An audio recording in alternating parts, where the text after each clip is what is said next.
Hello everyone, this is Monisha और आप देख रहे हैं सेल्फ रनिंग। जैसा कि मैंने आपसे कहा था कि अगर आपने एजुकेशन सब्जेक्ट से यूपीएचएससी का फॉर्म फिल किया है या बीएड से किया है तो मैं आपकी प्रिपरेशन अपने चैनल पे कराऊंगी। तो आज से हम स्टार्ट करने वाले हैं प्रिपरेशन को।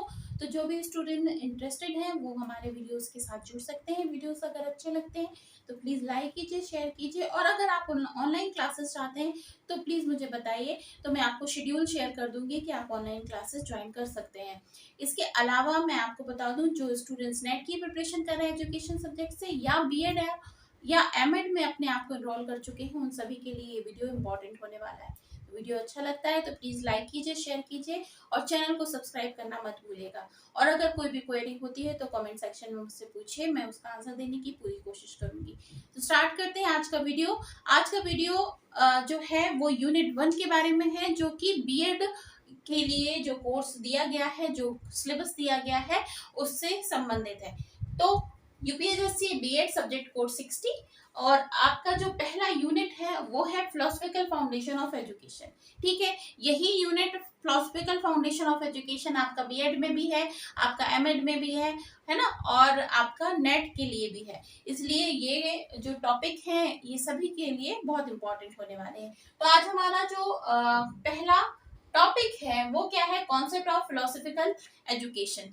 ठीक है, देखिए, कॉन्सेप्ट ऑफ फिलोसफिकल एजुकेशन का मतलब क्या हो जाएगा कि शिक्षा दर्शन क्या क्या कॉन्सेप्ट है, क्या संबंध है, किस तरीके से हम उसको समझ सकते हैं, कैसे हम उसको बता सकते हैं, समझा सकते हैं। चलिए स्टार्ट करते हैं। तो देखिए, फिलोसफिकल एजुकेशन मतलब दो शब्द आ रहे हैं यहाँ पर। एक आ रहा है क्या आपका शिक्षा, और दूसरा आ रहा है आपका दर्शन।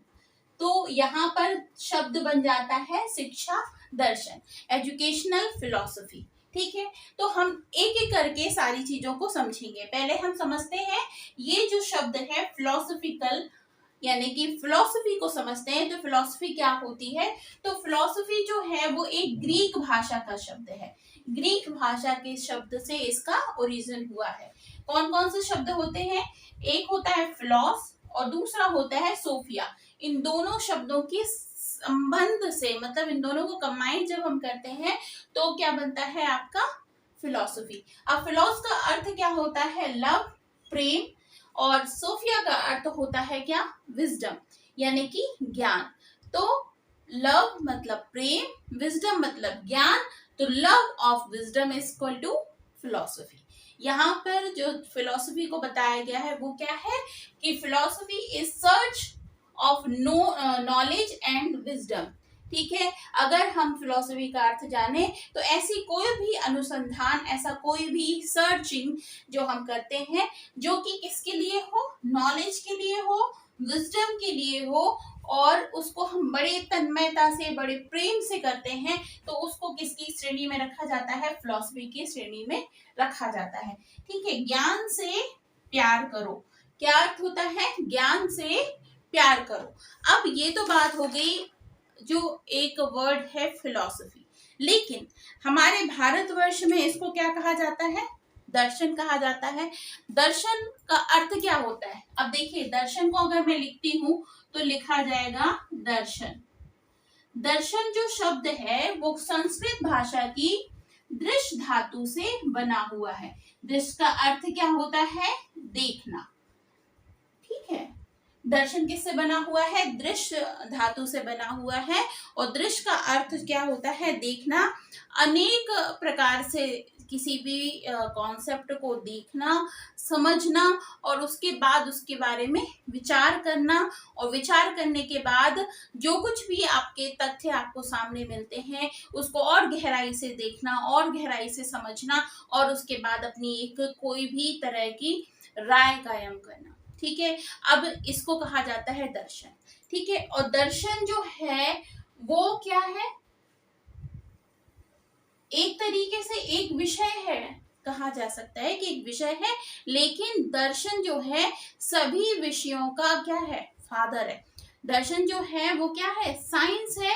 सारी साइंसेस की को जो कंबाइंड तरह से मिला दिया जाता है उसको कहा जाता है दर्शन। ठीक है, क्योंकि सभी विषय जो हैं वो किससे निकले हुए हैं, दर्शन से निकले हुए हैं। अब ये आप कैसे समझ सकते हैं कि दर्शन से निकले हुए हैं, देखिए अब अगर आप किसी भी एक विषय के बारे में बात कर लेते हैं, जो भी विषय आपके सामने आता है, चाहे हम मैथमेटिक्स की बात करें, चाहे हम साइंस की बात करें, चाहे हम साइंस की अलग अलग ब्रांच होती हैं, बायोलॉजी होती है, आपकी बॉटनी होती है, जूलॉजी होती है, ठीक है, अन्य तरीके की कोई भी ब्रांचेस की बात आप कर सकते हैं, फिजिक्स होता है, तो ये सारी ब्रांचेस हैं। इन सभी ब्रांचेस में क्या होती है, रिसर्च होती है। अब रिसर्च कैसे होती है, जैसे एक एग्जांपल देके मैं आपको बताऊं कि फिजिक्स का एक बहुत अच्छा एक्सपेरिमेंट है जो कि न्यूटन ने किया था, सर आइजैक न्यूटन जिनके बारे में आप जानते हैं, उनका एक एक्सपेरिमेंट था ग्रेविटेशनल फोर्स के ऊपर। अब इसको दर्शन की श्रेणी में कैसे रखा जा सकता है कि उनके ऊपर एक एप्पल गिरा और गिरने के बाद उन्होंने उस चीज पर विचार करना शुरू किया। पहले उसके बारे में देखा कि ये एप्पल जो है वो नीचे क्यों गिर रहा है ना, और उसके बाद फिर उसके बारे में उन्होंने विचार किया कि ऐसा क्यों हो रहा है। क्वेश्चन मार्क दर्शन की सबसे बड़ी जो उपलब्धि होती है या फिर दर्शन की सबसे बड़ी पहचान होती है, वो क्या होती है, क्वेश्चन मार्क। यहाँ पे क्वेश्चन होता है कि क्यों हुआ ऐसा, यहाँ ऐसा किस लिए हुआ, क्या कारण है जो ऐसा हुआ, ऐसा तो नहीं होना चाहिए था, अगर मैं कुछ और करता हूं तो क्या ऐसा ही रिजल्ट आता है। तो ये जो क्वेश्चन मार्क है वो क्या करता है, आपके दिमाग में कई सारे रिसर्च करने के लिए आपको प्रेरित करता है, ठीक है। और रिसर्च करने के बाद आप किसी नतीजे पे पहुंचते हैं, और नतीजे पे पहुंचने के बाद आप पूरी दुनिया को उस नॉलेज से अवगत कराते हैं जो कि नॉलेज आपको मिला। तो स्टार्टिंग कहाँ से होती है, पहले आपने देखा, देखने के बाद समझा, समझने के बाद में उस पर विचार किया, विचार करने के बाद जो क्वेश्चंस आए उन क्वेश्चन के समाधान के बारे में सोचना शुरू किया, तो ये हो जाता है दर्शन, ठीक है। इसलिए दर्शन से ही बाकी सारे विषय निकले हैं। जैसे हमारे देश में सबसे बड़ी बात कही जाती है कि जीरो का आविष्कार हुआ, तो जीरो का आविष्कार करने के पहले भी तो कुछ ना कुछ विचार आया होगा। जब विचार आया और विचार आने के बाद में उस पर रिसर्च हुई, क्वेश्चंस हुए, क्वेश्चंस को सॉल्व किया गया, तब जाकर जीरो का अनुसंधान हुआ। तो सारे ही विषय किससे निकले हुए हैं, दर्शन से निकले हुए हैं, ठीक है। तो एक बात आपको समझ में आ गई, फिलॉसफी, फिलॉसफी जो विषय शब्द है वो दो विषयों शब्दों से मिलकर बना है, फिलॉस प्लस सोफिया, लव प्रेम, विजडम ज्ञान, यानी लव ऑफ विजडम को ही हम कहते हैं क्या, फिलॉसफी। और फिलॉसफी जो है वो क्या है, नॉलेज और विजडम को सर्च करने की प्रोसेस है, ठीक है।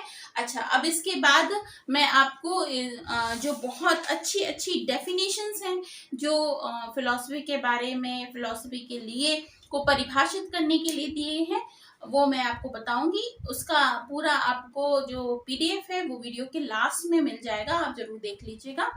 कहा है कि एक ऐसा व्यक्ति जिसको हमेशा ही जानने की उत्सुकता होती है, समझने की उत्सुकता होती है, और जो कभी भी सेटिस्फाई नहीं होता है अपने किसी भी क्रियाकलाप से।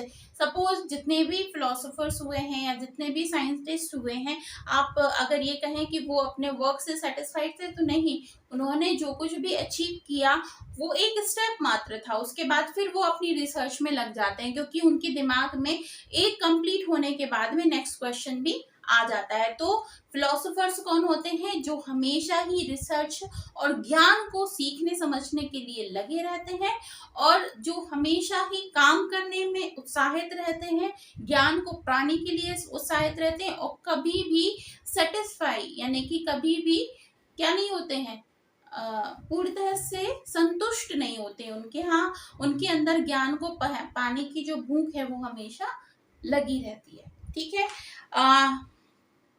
ब्राउन नाम के एक जो फिलोसोफर हुए हैं, उन्होंने डेफिनेशन दी है, philosophy is the great mother of science, यानी कि फिलोसफी, जैसे मैंने कि आपको भी बताया कि फिलोसफी जो है वो क्या है, सभी की माँ है या सभी का पिता है, कहना चाहिए कि फिलोसफी से ही सारे विषय निकले हैं, ठीक है, तो ये हो गई फिलॉसफी की परिभाषा, फिलॉसफी के बारे में आपको थोड़ा सा नॉलेज, ताकि आपको समझ में आए।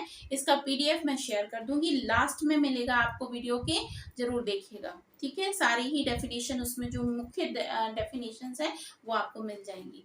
चलिए आगे बढ़ते हैं, जो है फिलॉसफी की जो ब्रांचेस हैं उसके बारे में हम समझते हैं। देखिए यहाँ पर हम बात करने वाले हैं फिलॉसफी की जो ब्रांचेस होती हैं उसके बारे में। ठीक है, इसके लिए भी मैंने एक सेपरेट वीडियो बनाया है, आप जाकर उसको देख सकते हैं, उसकी लिंक आपको यहाँ आई बटन में मिल जाएगी। लेकिन अभी मैं आपको समझाने वाली हूँ फिलॉसफी की जो ब्रांचेस हैं वो 3 ब्रांचेस होती है।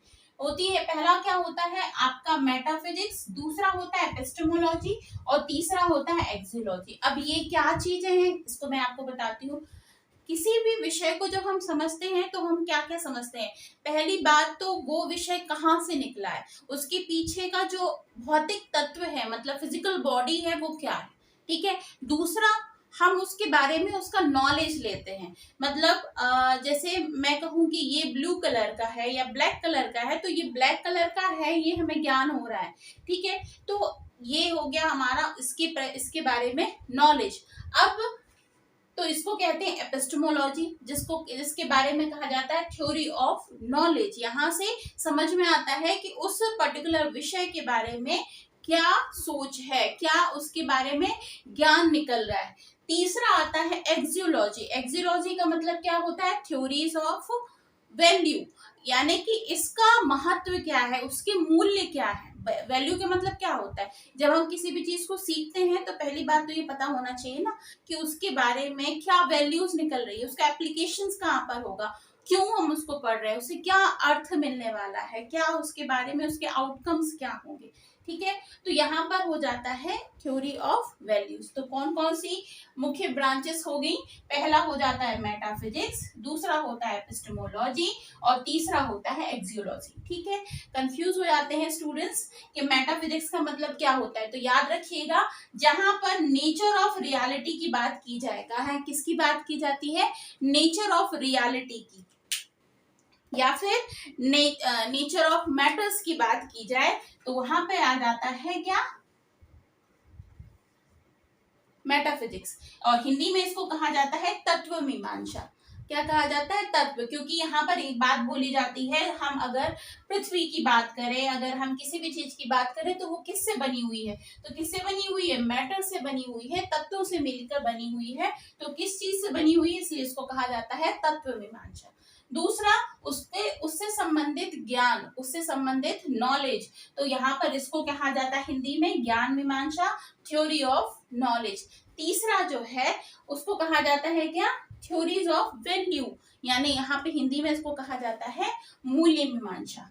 ठीक है, अब यहाँ तक ही ये खत्म नहीं हो जाता है, इसकी भी ब्रांचेस हैं। ठीक है, मेटाफिजिक्स की भी ब्रांचेस हैं और एपिस्टेमोलॉजी की भी ब्रांचेस हैं और एक्सियोलॉजी की भी ब्रांचेस हैं। उसके बारे में मैं अभी आपको बताऊंगी, उसके पहले मैं आपको ये बता दूं कि ये जो फिलॉसफी की ब्रांचेस हैं, तो जितने भी हम टाइप देखेंगे फिलॉसफी के, चाहे वो वेस्टर्न फिलॉसफी हो चाहे वो इंडियन फिलॉसफी हो, उन सब की अपनी अपनी मेटाफिजिक्स भी होती है, अपनी अपनी एक्सियोलॉजी भी होती है, एपिस्टेमोलॉजी भी होती है। ठीक है ना, इसलिए इस बात को ध्यान में रखिएगा। हमें एजुकेशनल फिलॉसफी पढ़नी है, हमें मेन फिलॉसफी नहीं पढ़नी है, इसलिए हम चीजों को उतना ही समझेंगे जितना हमारे लिए जरूरी है, इससे ज्यादा नहीं। चलिए, फिर भी इनकी ब्रांचेस तो हमें समझनी होंगी कि मेटाफिजिक्स की कितनी ब्रांचेस है, उसको मैं आपको बताती हूँ। अभी हमने पढ़ी मेटाफिजिक्स, एपिस्टेमोलॉजी, एक्सियोलॉजी, इनकी भी जो ब्रांचेस है उसके बारे में हम समझ लेते हैं। देखिए, मेटाफिजिक्स मतलब कि तत्व मीमांसा, जिसको हम कहते हैं मैटर के बारे में, जिसमें बात की जाती है।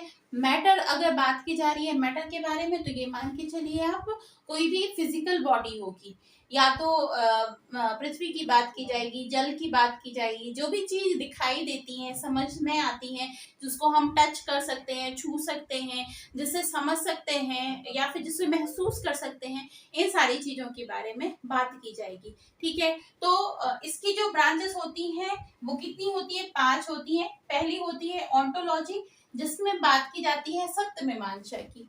सत्य का मतलब क्या, कि कोई भी जो पदार्थ है वो किस चीज से मिलकर बना हुआ है। दूसरी बात की जाती है कॉस्मोलॉजी की। कॉस्मोलॉजी और कॉस्मोगोनी दोनों ही आपस में जुड़ी हुई ब्रांचेस होती हैं, कॉस्मोलॉजी एंड कॉस्मोगोनी। ये ब्रह्मांड मीमांसा है, मतलब ये पूरा का पूरा यूनिवर्स जो है वो किस चीज से मिलकर बना हुआ है, कैसे इसका निर्माण हुआ, इसके बारे में इसमें विचार किया जाता है। नेक्स्ट आ जाती है एस्ट्रोलॉजी। इसको कहते हैं परलोक विद्या। मतलब व्यक्ति अगर, जैसे कि बहुत बड़ा क्वेश्चन है, जैसे कि मैंने आपको बताया कि दर्शन में क्वेश्चंस पूछे जाते हैं, तो अगर व्यक्ति मर जाता है तो उसके बाद उसका क्या होता है, उसको उसकी सोल अगर है, जिसको सोल मानी जाती है, कि अगर सोल को मानते हैं एग्जिस्ट करती है, तो वो कहाँ जाती है, कैसे उसका दूसरी जगह पे पहुंचना होता है, शरीर का चेंज होना कैसे होता है, मतलब परलोक विद्या जो है उसको इस ब्रांच के अंतर्गत समझा जाता है। इसके बाद में थियोलॉजी तीसरा है, अगला है, मतलब लास्ट है, उसमें धर्म शास्त्र की बात की जाती है। अब जितने भी धर्म शास्त्र हैं, चाहे पूरे यूनिवर्स में जितने भी धर्म शास्त्र चलते हैं, उसके बारे में चर्चा इसी ब्रांच के अंतर्गत की जाती है। ठीक है। नेक्स्ट जो आता है हमारा, वो आती है नेक्स्ट ब्रांच फिलोसफी की, एपिस्टेमोलॉजी, जिसको हम कहते क्या है, ज्ञान मीमांसा, जिसमें नॉलेज के बारे में बात की जाती है। तो नॉलेज के जो पार्ट्स हैं उनको दो पार्ट्स में डिवाइड किया गया है। एक होता है अग्नेस्टिज्म और दूसरा होता है सस्पेक्सिज्म। और यहाँ पर इसको कहा जाता है अज्ञेयवाद और इसको कहा जाता है संदेहवाद। जैसे कि जब तक हम किसी भी विषय को संदेह की दृष्टि से ना देखेंगे, तब तक हम उसके बारे में पता नहीं लगा सकते। ये तो आपको समझ में आती है बात। जैसे अगर मैं कहूं कि ये ब्लैक कलर है, ठीक है, और मैं मेरे कहने से आप ये समझ जाए कि ये ब्लैक कलर है, तो मैंने कहा, आपने मान लिया। लेकिन आप क्या करें, इसको संदेह की दृष्टि से देखें कि क्या ये ब्लैक कलर है, तो इसको ब्लैक क्यों कहा जाता है, इसको ब्लू क्यों नहीं कहा जाता है। जब तक आप ये क्वेश्चन अपने माइंड में नहीं लाएंगे, तब तक आप उसके लिए अपने कॉन्सेप्ट को क्लियर नहीं कर पाएंगे। तो हर विषय को संदेह की दृष्टि से देखा जाता है, उसके बाद उसमें फर्दर रिसर्च होती है और फर्दर उसमें नया नॉलेज निकल कर आता है। इसके बाद अज्ञेयवाद का मतलब होता है जब किसी भी विषय के बारे में हम नहीं जानते हैं। जैसे कि जितनी भी रिसर्चेस आज की तारीख में आपको सामने आती हैं, आज का एक बहुत बड़ा आविष्कार कि मैं आपको यहाँ बैठ के पढ़ा रही हूँ, आप अपने घर में बैठकर पढ़ रहे हैं, तो ये पहले आज से 100 साल पहले इसके बारे में कोई कल्पना भी नहीं कर सकता था, लेकिन ये आज की रियलिटी है। तो जो भी चीज अज्ञानता के अंतर्गत है, मतलब जिसके बारे में हम नहीं जानते हैं, और उसके बारे में समझना, उसके बारे में रिसर्च करना, वो किस ब्रांच के अंतर्गत आता है, इस ब्रांच के अंतर्गत आता है।